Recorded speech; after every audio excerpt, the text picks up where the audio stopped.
Saudara, hari ini Dewan Perwakilan Rakyat menggelar rapat paripurna. Fraksi-fraksi di DPR akan menyampaikan tanggapan pada kerangka ekonomi makro dan pokok-pokok kebijakan fiskal serta 4 revisi undang-undang usulan Badan Legislasi DPR.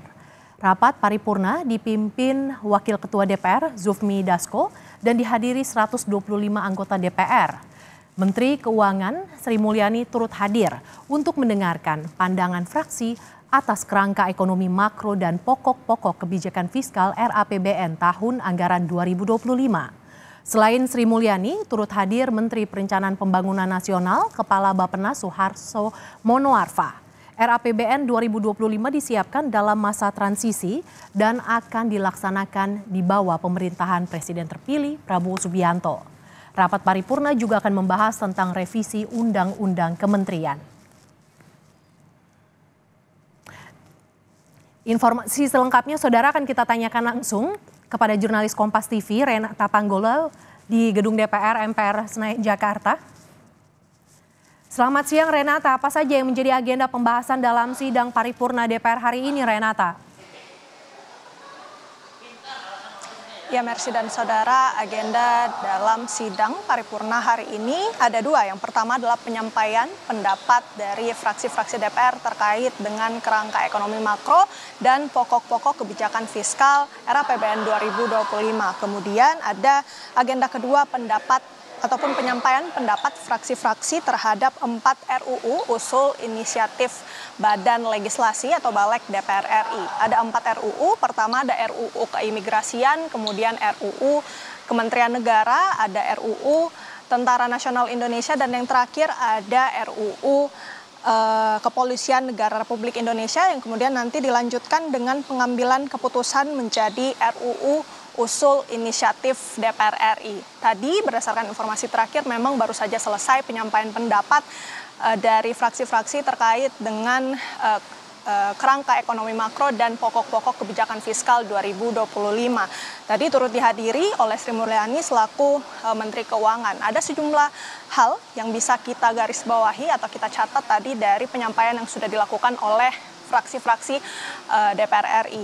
Ini yang pertama tentunya secara umum fraksi DPR RI ini menyetujui untuk pembahasan lebih lanjut terkait dengan kerangka ekonomi makro dan pokok-pokok kebijakan fiskal 2025.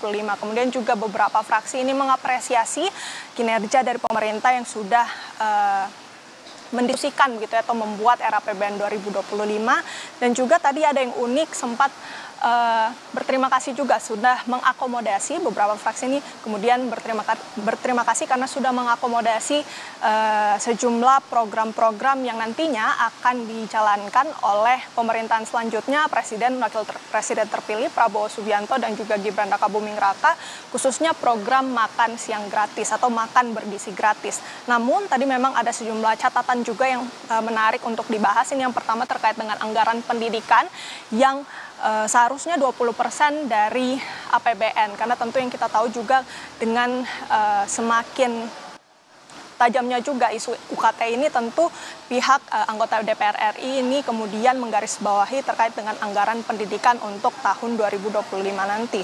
Kemudian juga terkait dengan anggaran kesehatan, khususnya kebijakan BPJS yang kemudian akan menghilangkan atau penghapusan kelas yang diganti dengan kebijakan kelas rawat inap standar atau KRIS.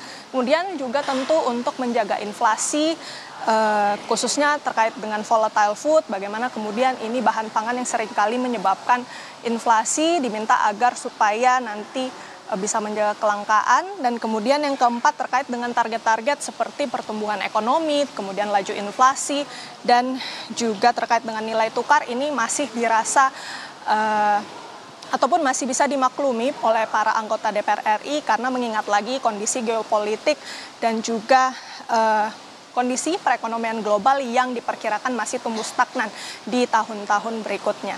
Jadi masih ada beberapa agenda lagi, Mercy dan juga saudara. Kalau berdasarkan jadwal ini selanjutnya akan penyampaian pendapat terkait dengan 4 RUU yang sudah diusulkan oleh Balek DPR RI. Mercy. Hari ini paripurna DPR akan putuskan revisi sejumlah undang-undang. Terima kasih Renata Panggalo jurnalis Kompas TV yang melaporkan langsung dari gedung DPR Jakarta. Terima kasih Renata.